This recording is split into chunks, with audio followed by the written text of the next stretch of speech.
It's definitely not easy for a foreign player. You're not you're not really sure what you can and can't do. The guidelines are tough. I have some worries back home because my mother is nurse, so she is on the front of COVID, and my father is not in the great health, so I worry every day about that. I think the club didn't want to risk sending players home just in case we couldn't get back, which is probably the right decision in the end.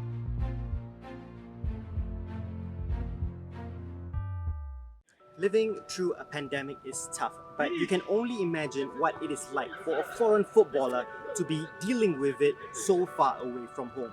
In what must be trying circumstances, the Hougang United foreign contingent share their experiences of living through circuit breaker in Singapore during COVID-19.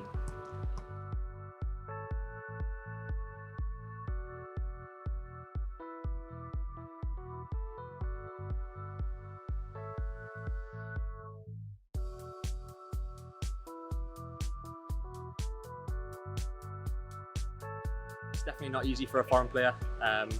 You're not really sure what you can and can't do. The guidelines are tough. Obviously, we see more things happening to foreigners who have maybe breached the guidelines, and so yeah, you've got to be really careful. And it was quite a tough couple of months for us, for sure.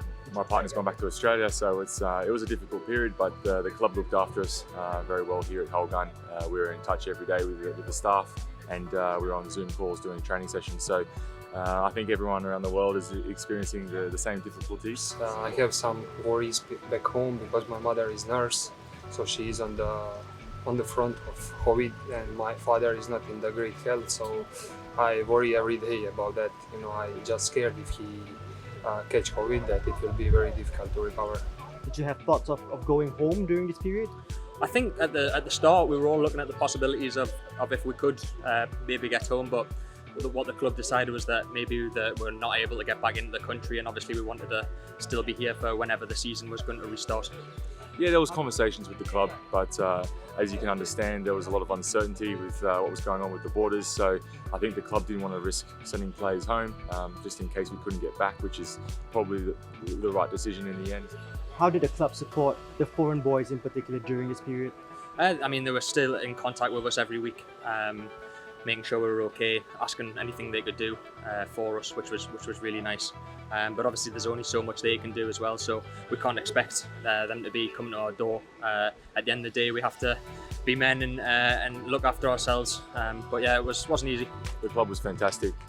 The head coach Clement was in contact with us most days. Management were in contact to make sure that we were okay. So I think the most important thing in this time is obviously to make sure that mentally the boys are okay. Physically, of course, we're going to lose some fitness, but that's why we're back training now. It's amazing to be back.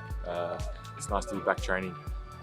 It's just nice to be back around the boys. Obviously, it's hard because we're only with 5, but in the circumstances, I think the club's done the best job possible.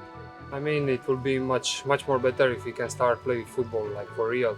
But this is much better than Zoom sessions and running around the neighborhood alone. So I'm quite happy that I'm back on the pitch. So let's hope that COVID-19 situation will slow down and that we will come back on the pitch soon.